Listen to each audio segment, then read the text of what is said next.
era apenas o céu e a terra. Naquela época, o homem tinha uma visão ingênua e extremamente simplificada do universo. Ele acreditava que a Terra era plana e que as fronteiras do cosmos podiam ser estabelecidas pelo olho humano. Mas depois, ele descobriu que a Terra não era o centro de tudo. O Sol não passava também de mais uma entre as 100 bilhões de estrelas que existem na nossa galáxia. E que a nossa galáxia, por sua vez, era apenas uma entre as 10 bilhões que tinham sido descobertas pela ciência. O homem olha então para o céu e passa a se questionar: existe também vida inteligente em outros planetas? E como seriam essas civilizações? Elas seriam mais evoluídas científica e espiritualmente do que a nossa? Esses seres têm sentimentos iguais aos nossos? Eles conhecem a dor, o amor e a alegria? O homem hoje procura respostas para essas perguntas. Mas para algumas pessoas, esse futuro está cada vez mais presente. Em volta não tinha nada, que eu olho para cima tinha uma luz por cima de mim.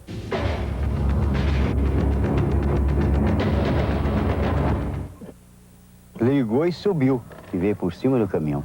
Travou a máquina do carro. E veio vindo aquele clarão, veio vindo e foi iluminando. Ah, deu um medo, né? Eu nunca vi uma coisa daquela. Se esses seres realmente existem, o que desejam de nós? Será que as imagens criadas pela ficção poderão um dia transformar-se em realidade? Afinal, essas civilizações querem nos ajudar ou escravizar? Portanto, esse grupo, por exemplo, já tem algumas dessas respostas. Eles acreditam que os ETs já estão vivendo entre nós, como garante a ufóloga Irene Grange, que dirige o Centro de Investigação sobre a Natureza dos Extraterrestres.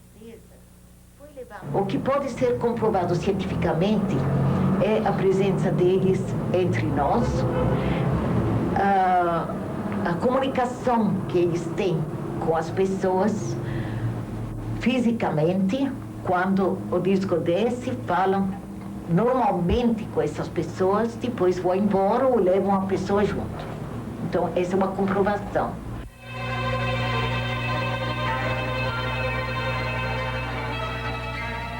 O fazendeiro Arlindo Gabriel teve um desses contatos imediatos na Serra do Alegre, no município de Baipendi, no sul de Minas. Nós vamos começar a subir esta serra para chegarmos ao local onde o seu Arlindo fez um contato de terceiro grau com os tripulantes de uma nave extraterrestre. Segundo os estudiosos, esse é um dos acontecimentos mais importantes da ufologia brasileira. Nós vamos caminhar mais ou menos umas 3 horas para conseguirmos chegar a esse local. Vamos lá então, por favor.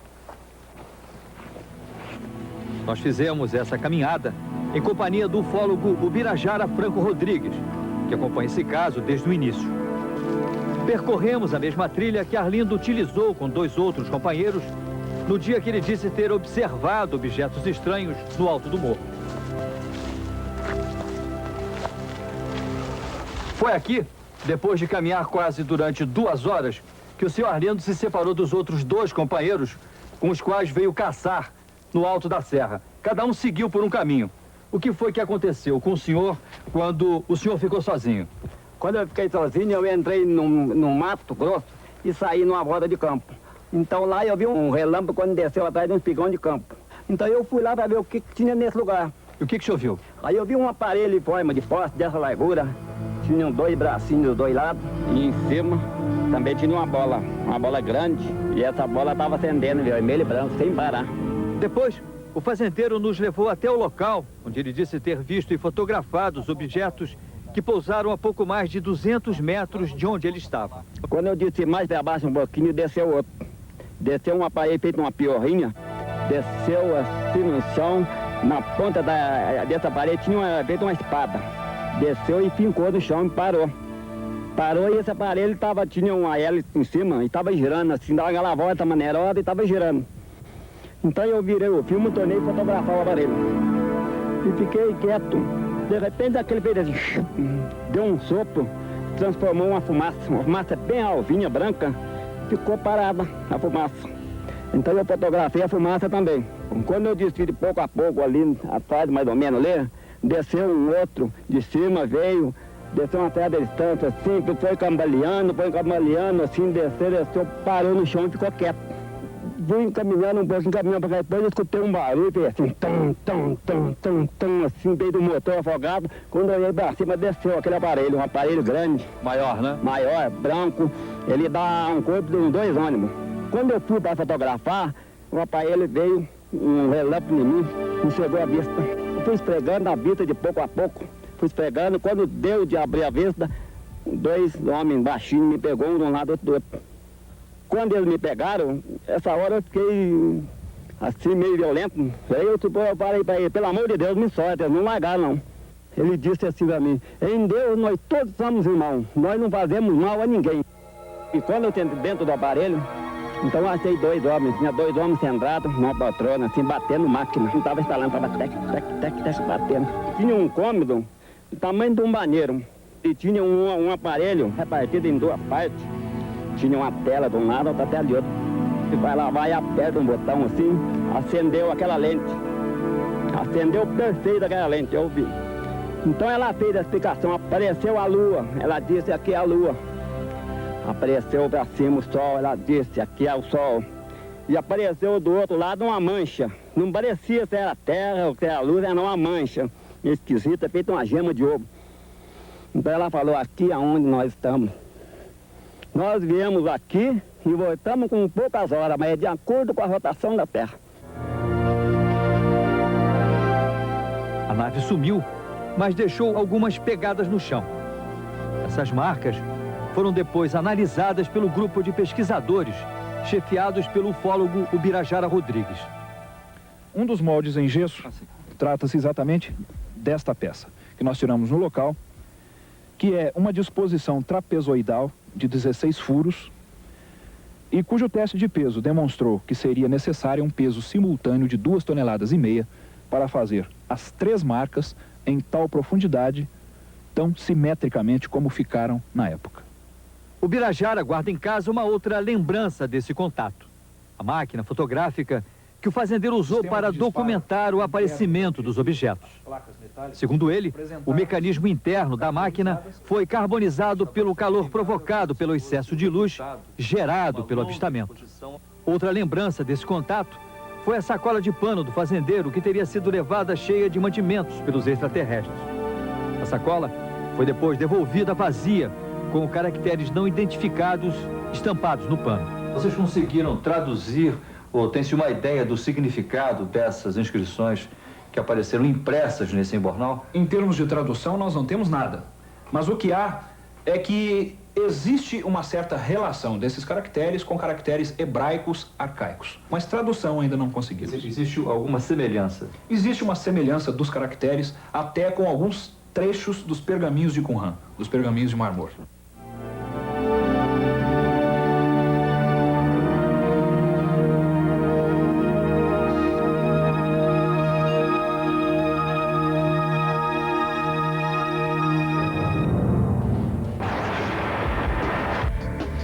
Verdade ou apenas imaginação? Ficção ou realidade? Os ETs e seus discos povoam a imaginação popular.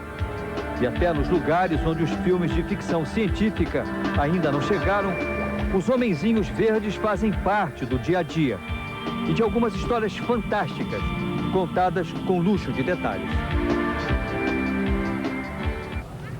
Estamos aqui hoje. Há 40 anos que o psicólogo Ulvio Aleixo, um dos mais respeitados ufólogos do Brasil, persegue os rastros deixados pela passagem de objetos voadores não identificados. As histórias são sempre registradas neste gravador. São mais de 400 casos, em sua maioria acontecidos na Serra do Cipó, em Minas Gerais. Nos seus arquivos podem ser encontrados depoimentos sobre rápidas aparições ou até mesmo histórias fantásticas como a do mineiro Hermelindo da Silva, que jura ter brigado com um ET. Ele desceram aí e me pegou aqui na porta de dentro. O que foi que pegou o senhor? Ah, tive uma pessoa, né? Que saiu da luz? Ele é pequeno. E de roupa, de vestido de corpo, capacete. Que cor era a roupa dele? Cinza. Cinza. E o capacete? Cinza também. Cinza. Bom, aí ele saltou, conversou me com deu o uma senhor. pancada nas costas, eu caí no chão. Quando eu caí no chão, passei no pé, nós grudamos a mão. Ah, isso saiu Na pesada. Saiu na pesada com ele? Pesada. Aí deu um tomo nele. Durou quanto tempo essa briga? Uns 15 minutos nós brigamos. O senhor bateu muito no extraterrestre? Bati muito. O senhor deu o quê? Tapa? Tapa, pesada, murro, todo mundo eu dei nele. O senhor deu soco no pobrezinho? Dei também, fiz tudo ele. E queria pegar, não consegui. Pra segurar ele dentro, preso num quarto. O senhor queria segurar ele também? Depois eu fiz aqui, Se o senhor conseguisse segurar ele... prendi no quarto aí, pro povo ele. Pro povo ver, né? A minha ideia era essa, eu não consegui. A história deste capataz, Afonso Carneiro, foi um dos muitos achados preciosos que o professor Lúvio colecionou em suas andanças pela Serra do Cipó. Ele diz que recebeu os extraterrestres à bala. E quando chegou na certa altura, assim, da terra, ela já veio do meu lado, mas veio do meu lado, assim, depois de 100 metros, eu senti que ela veio freando, diminuindo a velocidade e chegou na onde que ela parou. Ela ficou paradinha no ar, em frente ao meu carro, mais ou menos 2 metros de altura. Ela parou e jogou em mim aquele farolão. Qual era o formato desse aparelho que o senhor viu? Qual era a forma que ele tinha? É 2 bacias de boca a boca, ela é redonda, com as janelinhas rosa, tinha uma janelinha de vidro escuro, vidro verde. Aí eu fiquei olhando, falei, vou ver se vai descer alguém lá de dentro. Aí deu um tempinho, não desceu, aí eu fiquei com medo. Falando que eu fui no cofre do carro, peguei meu revólver, um revólver 22, levei e dei 3 tiros. E quando eu dei os 3 tiros, eu puxei rápido, pá, pá, pá. Aí ele fez zup, uma coisa que vinha em mim e fez isso, não fez aquela, saiu em forma de S, né? Tiros, socos, pontapés. Muita gente pode não acreditar nessas histórias, mas em São Paulo, no final de maio de 1986, milhares de pessoas viram essa luz, que no primeiro momento lembrava a lua cheia. Para não deixar dúvidas, o cinegrafista Heraldo Canales, que gravava um comercial na Avenida São João na hora do avistamento, mostrou que nessa noite a lua estava em quarto minguante. Esse mesmo objeto não identificado já havia sido detectado 15 dias antes pelo Centro Integrado de Defesa Aérea do Ministério da Aeronáutica, em Brasília. Na noite de 19 de maio de 1986, vários pontos luminosos não identificados foram detectados pela tela radar do Centro de Controle de Tráfego Aéreo do Sindacta, aqui em Brasília. No início, essas luzes ficaram paradas sobre São José dos Campos, no interior de São Paulo. Depois, as luzes começaram a se movimentar sobre a cidade. A torre de controle do aeroporto de São José dos Campos e os pilotos que sobrevoavam essa região confirmaram a presença dessas luzes. Informaram imediatamente aos operadores do Sindacta. A partir da nossa visualização radar da região, verificamos que obtínhamos naquela região a recepção de 3 sinais radar realmente estranhos. Repassamos imediatamente a informação para o Centro de Operações Militares, que, por sua vez, repassou ao Núcleo de Comando de Defesa Aeroespacial. O Sindacta solicitou aos pilotos que estivessem sobrevoando a região de São José dos Campos que tentassem observar de perto esses pontos luminosos.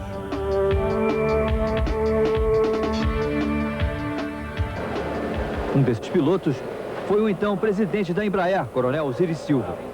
Ele estava se aproximando da cidade quando foi acionado pelo Sindacta. Quando eu cheguei próximo a São José, eu voltei a falar com o Centro Brasília e o centro me disse que tinha um alvo não reportado, quer dizer, um alvo desconhecido no radar. Aí eu falei com o centro, ok, vou voar na direção dele. De fato, eu vi um objeto luminoso no espaço, parecia um astro normal. Eu voei na direção dele e após 5, 6 minutos de voo, fiquei com a impressão de que ele começou a esmaecer, a perder a intensidade e o brilho. Perguntei ao copiloto, ele teve a mesma impressão, continuamos a voar e até que ele foi esmaecendo de fato e desapareceu. Os operadores continuam acompanhando a movimentação dos pontos de luz na tela do radar. 22 horas e 33 minutos. O Centro de Defesa Aérea autoriza a partida do primeiro caça da base aérea de Santa Cruz. Esse F-5 era pilotado pelo Major Jordão. Eu me dirigi em direção à luz, em direção ao alto mar, e não senti me aproximar nem senti que ela se deslocou em qualquer direção e também não tinha o contato radar dela. E pela distância que Brasília falava que estava havendo o contato, era para eu ter o contato no radar da minha aeronave. Não tive contato. Aí o meu combustível ficou crítico para retorno a Santa Cruz, aí eu retornei.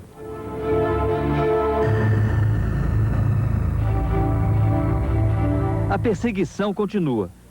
22 horas e 45 minutos. O tenente Viriato decola da base aérea de Anápolis, em Goiás. No radar eu cheguei a fazer 4 interceptações, né, e todas com contato radar.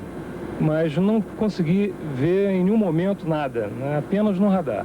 E o que me observou, me alertou, foi a aceleração tomada pelo alvo, né, a partir de um certo instante. Ele acelerou rapidamente até que o radar desacoplasse, né?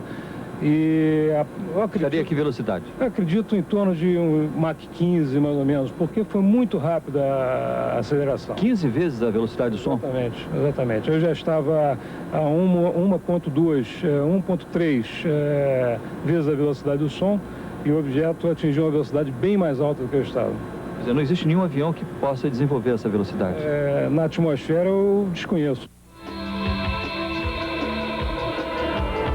O ministro da Aeronáutica, na época, Brigadeiro Moreira Lima, criou uma comissão especial para investigar o que aconteceu naquela noite em São José dos Campos. A conclusão que se chegou é que tinha ocorrido realmente um fenômeno e que não foi possível verificar a causa, a origem desse fenômeno.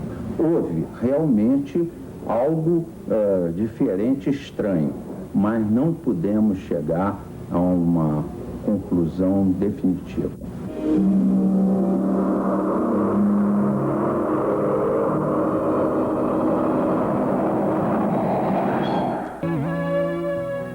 O Pantanal mato-grossense tem sido, nos últimos anos, um cenário privilegiado em aparições de objetos voadores não identificados.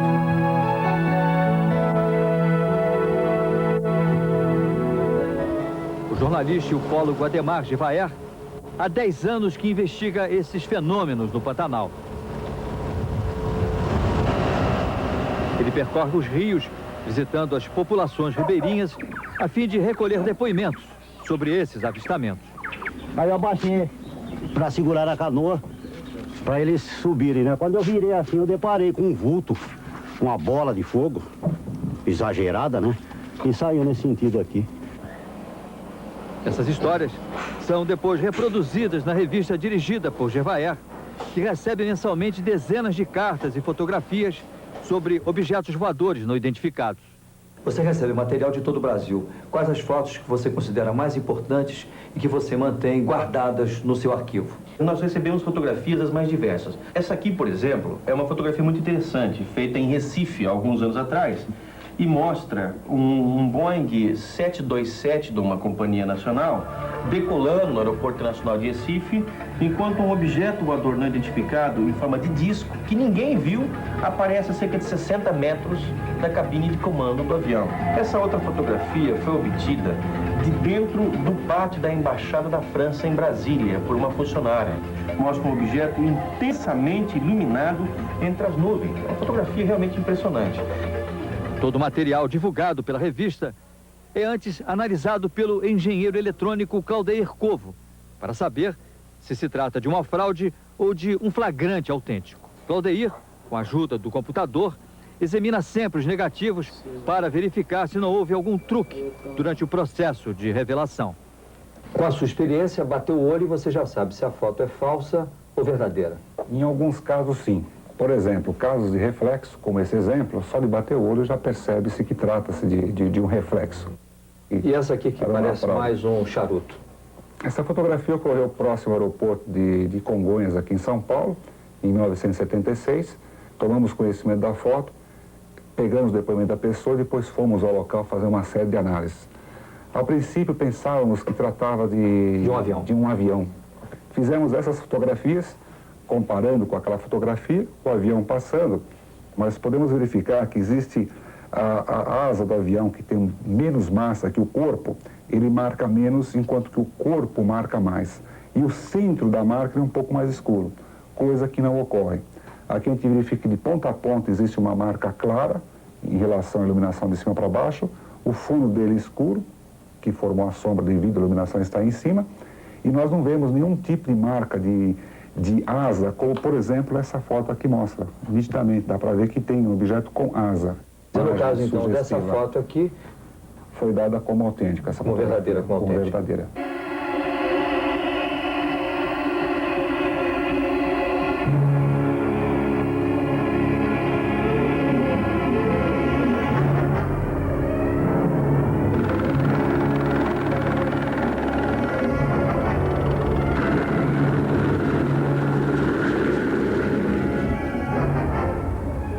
Foi apenas um helicóptero, mas muita gente acredita que qualquer ponto de luz que aparece no céu sem uma razão aparente é um disco voador. Pode ser um balão, um satélite, uma estrela cadente ou até mesmo um fenômeno eletromagnético. Atualmente, o Brasil ocupa o 2º lugar no ranking mundial de aparições de objetos voadores não identificados. Mas tanto no Brasil como nos outros países, 90% dessas aparições são consideradas fraudes ou simples erros de interpretação.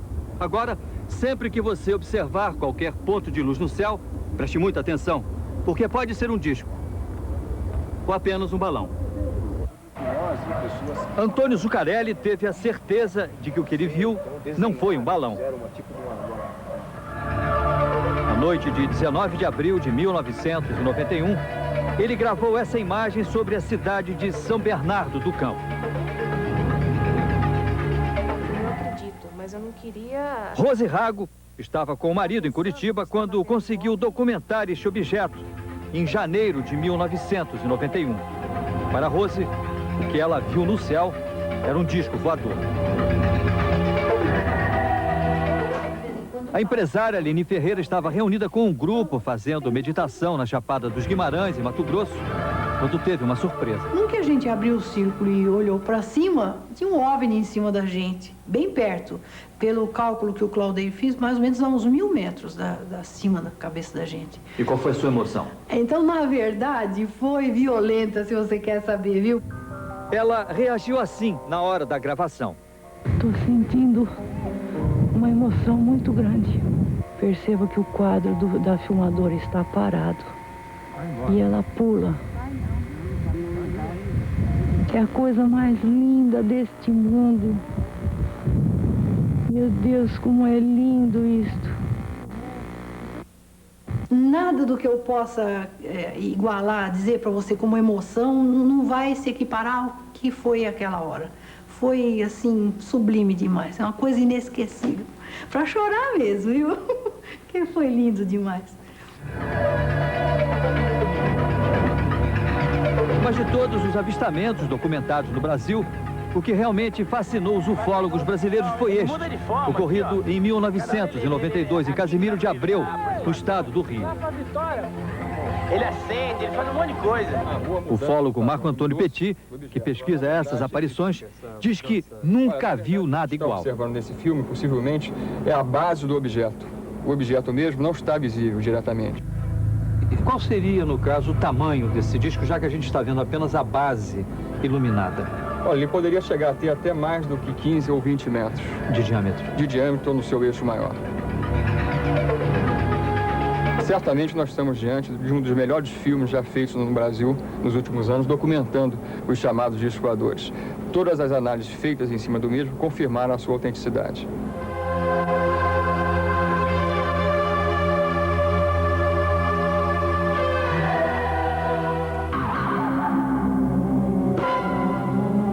Para muita gente, cenas como estas não fazem parte apenas do mundo da ficção. Elas podem ser reais.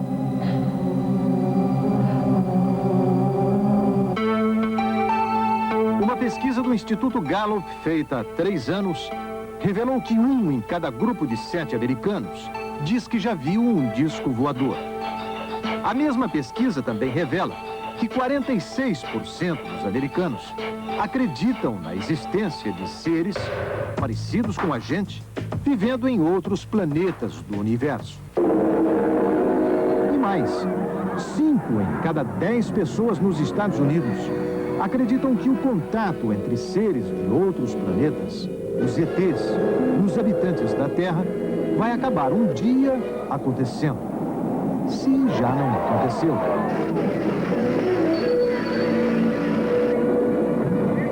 Uma das mais extraordinárias histórias de discos voadores e seres de outros planetas envolveu 7 pessoas desta cidade aqui. Nós estamos em Snowflake, no Arizona, o oeste americano. É uma cidade muito pequena. E o que aconteceu há 18 anos mexeu com praticamente todas as pessoas que moram aqui. Foi no final da tarde, começo da noite do dia 5 de novembro de 1975. Uma notícia começou a circular na cidade. Travis Walton, hoje beirando os 40, casado, 4 filhos, havia sumido na floresta onde estava trabalhando, cortando árvores.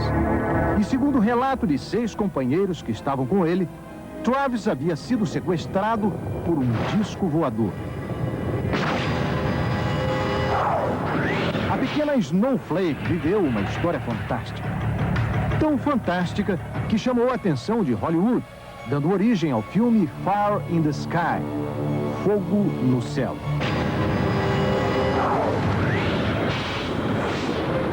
O filme conta o sequestro de Travis Walton.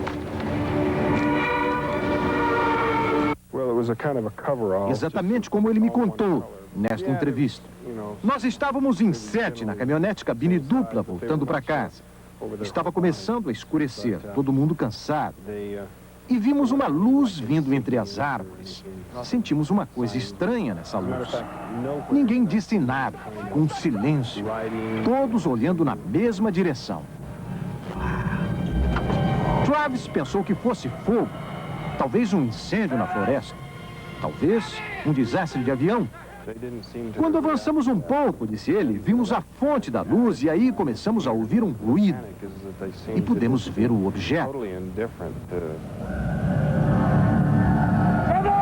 No filme, no papel de Travis, o ator D.B. Sweeney, ele fica paralisado, maravilhado com o que vê. What is that? I don't know what that is. It's a UFO or it's a spaceship, something like that. Era um disco. Você podia ver o contorno dele. Estava a uns 6 metros de altura. Irradiava muita luz. Uma luz dourada. Eu estava curioso em ver aquilo de perto. O pessoal gritava de dentro da caminhonete para eu sair dali. Eu queria chegar mais perto. Havia um barulho, uma vibração estranha. Não uma coisa que você ouve, mas uma coisa que a gente sente. The hell is that?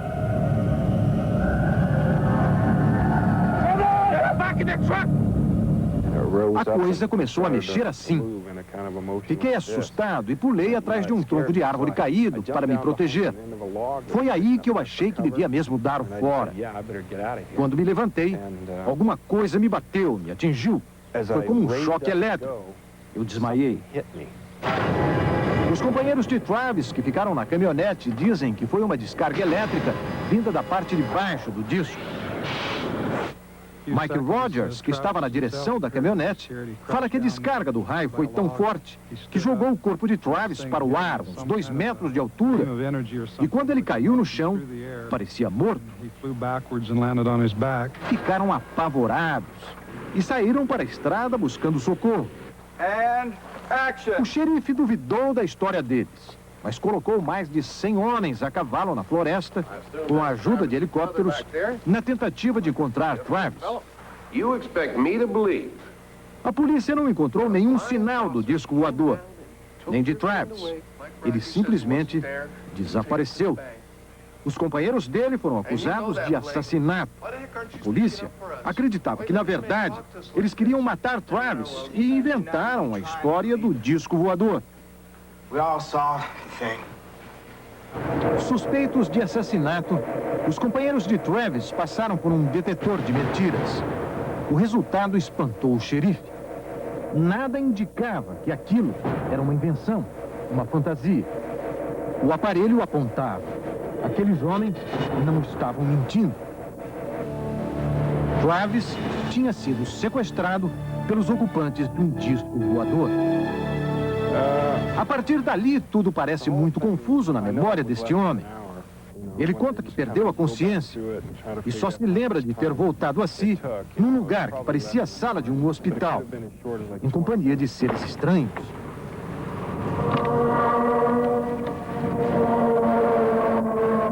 Como eram eles? Pareciam seres como nós, 2 braços, 2 pernas, olhos, nariz, mas não eram seres humanos.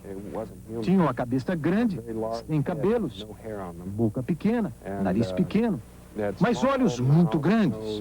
Era difícil olhar para os olhos, dava medo.